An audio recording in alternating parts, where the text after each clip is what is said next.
Hello wrestling fans, the Wrestling Wizard here and welcome to another video. And just like that, the Royal Rumble done and dusted for another year.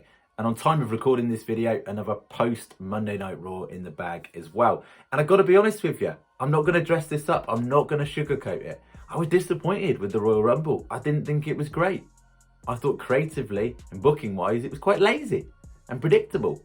And yes, I get the storytelling. And following through certain stories did make a lot of sense in the Royal Rumble. But at least give us something to shout about, something to rave about. If the standout talking point from that Royal Rumble was Ronda Rousey's return, you're in serious trouble, WWE. You really are. And it's safe to say, and I know this sounds super negative, but so long as Vince McMahon is in charge of WWE, don't get your hopes up. Honestly, don't get your expectations up because you'll be disappointed. And we all had these amazing fantasy bookings within WWE, which we know, by the way, would make the product 10 times better. And one, for example, was the Fiend Bray Wyatt returning to WWE. Now, if you were Vince McMahon, you'd listen to the fans, you'd listen to the Fireflies. So many people want to see him back in WWE.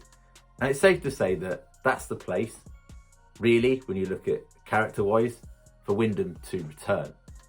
But he's probably looking at the product and thinking, nothing's changed. You're still putting over the likes of Lesnar and Rousey over talented up-and-coming stars. You're not pushing anyone new, with the exception of Bianca Belair. Nothing's changed, so why would I come back? How would I get booked any differently from before? Decisions are getting changed last minute, left, right and centre, and it really does show in the product. So at the moment, I don't really want to see Wyndham Bray Wyatt return to WWE because I don't think he'd be booked any differently from the time before, because the Royal Rumble really was, in my opinion, an upset.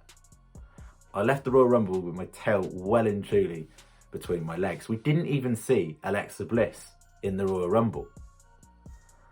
And granted, they can't control things like Bayley returning. She's probably not cleared from injury. Paige as well, we can't assume that. But things like bigging up the whole Forbidden Door and having Mickie James in the Royal Rumble, and she was the only real surprise. I thought we were going to see a number of surprises on the men's and women's side. And that says a lot about superstars away from WWE not wanting to be in WWE, because you kind of get defined down when you return to WWE. Now, granted, I think Mickie James had a fantastic showing, and I think it made her better than when she went in. But I don't think people want to go anywhere near WWE at the moment the way it's booked. Fire talented superstars and pay lucrative contracts to the likes of Rousey and Lesnar and put them over on the main event stage. And it is a bit frustrating to watch because you get really excited and you think there's going to be these shocks and something new brought to our table, and it's just the same old. And if you look at it this way, right? Look at the men's Royal Rumble. Who came out of the Royal Rumble better off than they went in? Austin Theory? That was a good showing. Rick Boogs? I mean, man, can that guy shoulder press? He looked like an absolute star in there. And if you were just a casual viewer and you were watching the Royal Rumble, you'd look at the likes of Randy Orton and think he's some sort of jobber, wouldn't you? In his hometown. Like, it's the way they book these people. There's no consistency. AJ Styles not even getting to the final four. Riddle getting tossed out. Orton, as I said, getting tossed out. Biggie!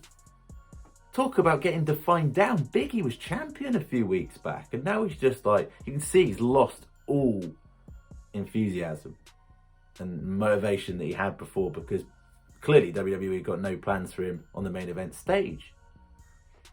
It's just, it's shocking. And if you look at things like even McIntyre, McIntyre, yes, he was down into the last two, but the way he was eliminated, at least you could have stretched that on for 5 minutes to make us think for a single second that maybe McIntyre could get the victory instead of a predictable Lesnar winning. I kind of knew in my heart of hearts that as soon as Lesnar lost that matchup to Lashley that he was going to win the Rumble. And I don't want to sit in a Royal Rumble going, I know who's coming out as the 30th entrant. It's obvious. I heard the music hit and I was like, well, he's won. Where's the surprise? Where's the elevation of talent? It's not there. On the women's side, let's not forget also as well on the men's side, Finn Balor wasn't even in the Royal Rumble. Let that sink in for a second. And on the women's side, we didn't even see Alexa Bliss in the Rumble. You build hype and anticipation. Alexa Bliss's journey back to Raw. And I know WWE will say, well, that's a return to Raw. We didn't advertise Royal Rumble. We didn't even enter her. But it kind of made sense to put her in there. Now, yes, I'd rather she didn't go in there just to job. But they could have had her in there in some form of interaction. She could have actually cost Charlotte Flair the matchup and then Rousey wins by not actually being officially entered. Now, I get they want to keep this whole mystique of Alexa Bliss, but I personally think they don't know what to do with her. They don't know how to return her, and they still haven't made their decision. So they're dragging out this whole therapy sketch. I can't wait to see Alexa Bliss come back, but let's look at things logically. In the women's division, I think it's going to be Ronda Rousey versus Charlotte Flair. And I think it's going to be Becky Lynch versus Bianca Belair. I think she's going to find some way to get a rematch against Becky, and I think she's going to defeat her on the grandest stage of them all. One thing that WWE did get right from the women's side is not having Bianca win. And I don't mean that in a negative for Bianca. It's a good thing that they didn't force a win down our throats back-to-back years, because I think fans would have resented that. I think now you can sort of silently have Bianca introduced into the Becky match, have her win and go over, and that'd be interesting and really exciting to have a face Bianca Belair on a really dominant run. And you can have her interact with superstars like Rhea Ripley. You could have Rhea Ripley heel turn and then face Bianca, and that would be a really interesting dynamic. You could have Doudrop, you know, a number of superstars that clearly Bianca's probably going to overcome and beat, but you can have this dominant reign, elevating heels that down the line can then become faces, and vice versa. Also, if you look at the Women's Rumble, why advertise Sasha Banks to have her eliminated so early? Just don't bother, save her for another time. Don't bother entering her. I genuinely thought she was a winner, a potential winner there from that Royal Rumble. Liv Morgan, she had a strong performance, but again, getting eliminated, what was it, 17th or 18th? She deserved to be in the final four. At least give us a chance. We might feel that she could potentially win. Problem with having Rousey come back, the same problem with Brock Lesnar coming back, is it's just the same old. The same ship that sailed 3 years ago with Rousey.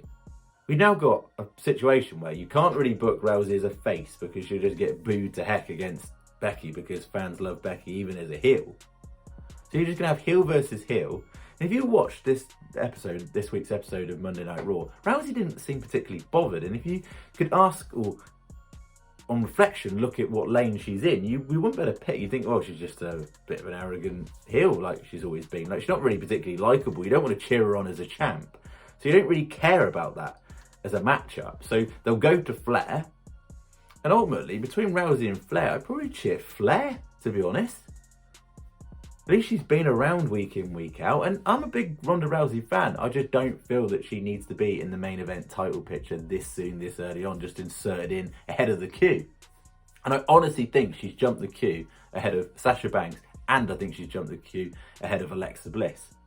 I do believe WWE were going to go down the Alexa Bliss Royal Rumble win and have her face Charlotte at WrestleMania. Now, let's be honest, all this hype about Alexa Bliss, who's Alexa going to face at WrestleMania now? Assuming it's Bianca Becky, we'll find out on Friday whether it's going to be Rousey Charlotte. Where does that leave Alexa Bliss in the title picture? Yet again, they don't know what to do with her. They don't know how to book her. And I don't want to seem like I'm constantly moaning, but there's so many flaws in WWE at the moment. It's not exciting. And you can bet your bottom dollar that Lashley's got the belt to probably have a rematch with Goldberg or something. Please don't do that. I just don't get it. There's not any consistency. I just feel that it was a really all over the place booking wise. It wasn't really that exciting. It was very predictable. WWE could sort some things out in the meantime. I'd be all up for Riddle winning the Elimination Chamber match and having a Riddle-Orton matchup for the title at WrestleMania. That would be cool. But I'm really not getting too excited about the matchups at the moment, to be honest with you. I'm really not.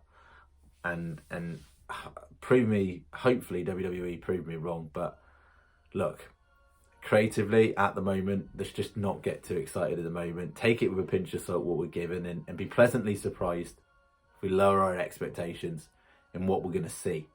What's your thoughts and opinions? Be really interesting to hear. What did you think of the Royal Rumble? I said before, I personally felt it was very disappointing. I can't lie and dress it up and talk about how amazing it was, because it really wasn't. And be really interesting to hear your opinions. Thank you so much for watching the video. Be really appreciative if you could like the video, share the video, subscribe if you're new, and turn the bell icon on for notifications to get notified every time a video pops up. Really appreciative. Thank you so much, and I'll see you in another video.